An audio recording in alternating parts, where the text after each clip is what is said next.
And there are quite a number of reasons why this particular topic is being taken up. First of all, there is, of course, its intrinsic importance. If we know anything about Buddhism at all, if we have even the merest glimmering of understanding about it, we know that Buddhism is essentially, above all else, a way or a path leading to a state of realization of truth, of oneness with reality, if you like, which we call enlightenment, which we call nirvana, which we call the realization of one's own innate Buddha nature. And the Noble Eightfold Path, we may say, the Buddha's Noble Eightfold Path, is perhaps the best known, certainly one of the most widely known,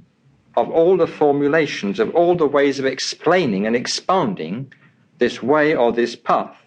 to enlightenment, to nirvana, or to Buddhahood. Moreover, as some at least of you will know, the Noble Eightfold Path is the fourth of the four Noble Truths. The Noble Truths of suffering, its cause, its cessation, and then the way leading to the cessation of suffering, which is, of course, this same Noble Eightfold Path. And we find, if we look back to the early days of Buddhism,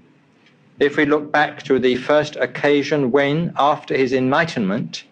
the Buddha opened his mouth and taught, if we look back and recall the first sermon or the first discourse,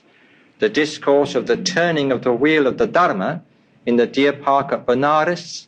some slides of which we saw in this very place only last Sunday, then we will find that the main content of the Buddha's first discourse, the main content of his first enunciation, of his great spiritual discovery to humanity, is again none else than this Noble Eightfold Path as part of the Four Noble Truths. And if we follow the whole course of Buddhist history, if we examine school after school and teaching after teaching, whether in India, whether in Tibet or Burma or Thailand or Japan or Ceylon or any other Buddhist country, wherever Buddhism has gone, we find constantly in all these schools, in all these traditions, references again and again to the Four Noble Truths, especially to the Noble Eightfold Path. So if we do not know something about these things,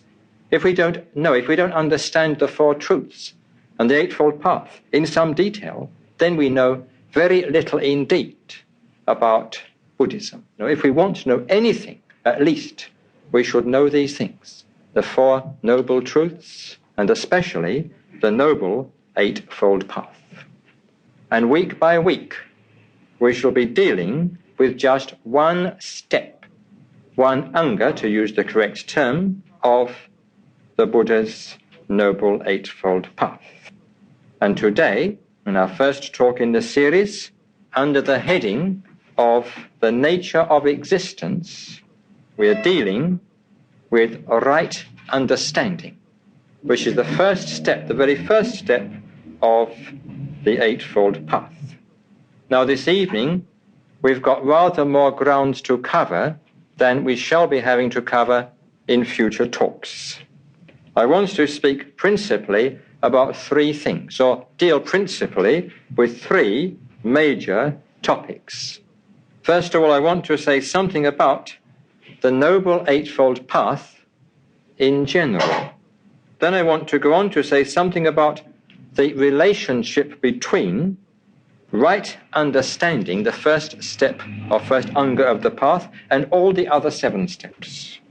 And lastly, most importantly of all, I want to say something about right understanding itself.